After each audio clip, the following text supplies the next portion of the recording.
Hello, everyone. Happy 3rd of July, and I'm here to talk to you about the 4th of July and actually the 2nd of July. We'll get into that. I'm a negotiation trainer and professor, and today we're diving into something epic. The story of how negotiation, not just muskets, gave us the Declaration of Independence.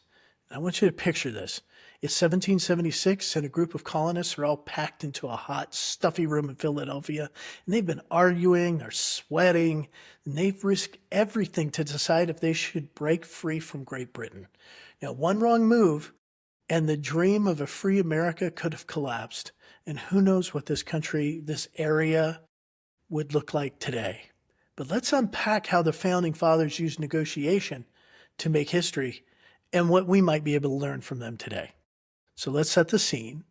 Over months and even years, 1775, 1776, the Continental Congress is a mess of opinions, and you've got 13 colonies, each with their own agendas.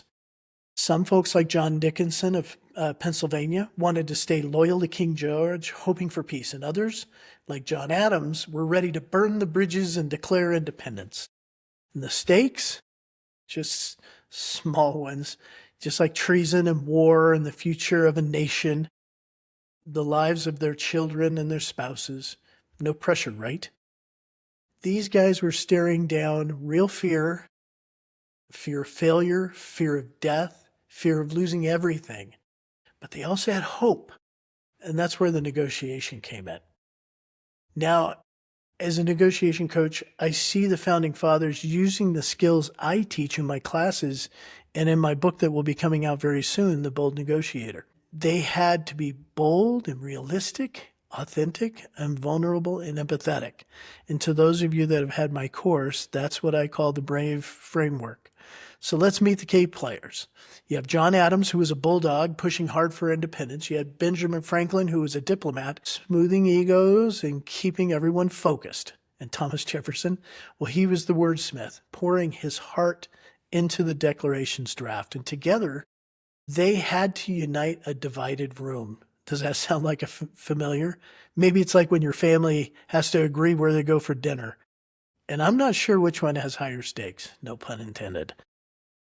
Here's the thing. Writing the Declaration was not just about putting words on paper. It was a negotiation. Every line, every idea had to be debated and tweaked and agreed upon.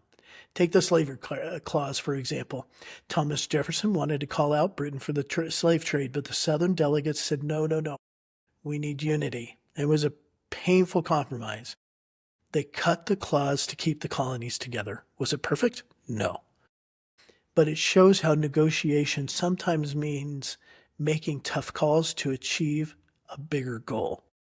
And one of the biggest negotiation wins happens on, not July 4th, July 2nd.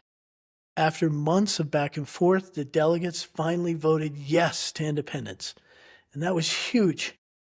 It was a serious persuasion to get there. John Adams was out there working the room, convincing doubters like Dickinson, who wanted peace, to eventually step aside so that they could move forward.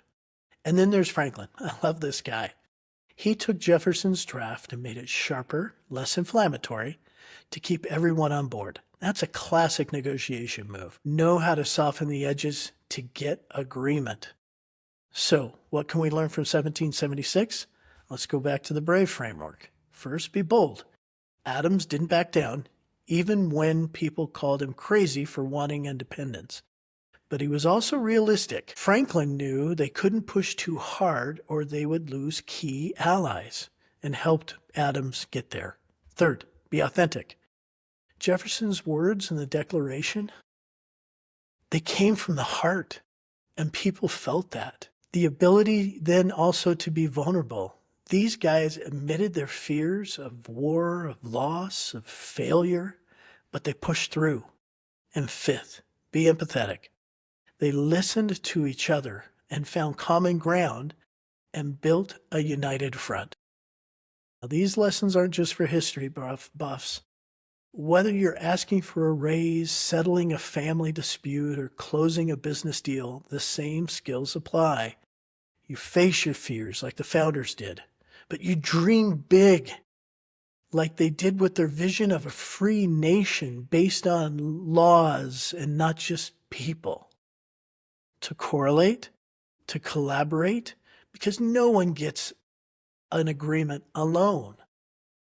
They've seen this throughout, we've seen this throughout our own lives, throughout the 240 years or so that we've had a country. But I'd like to bring it a little more personal for me for a minute, if you don't mind. In my own life, I was diagnosed with a serious illness, and negotiation actually gave me a new path. I use these principles to rebuild my career and teach soldiers and Marines and airmen and all of the different branches and students how to negotiate their own wins.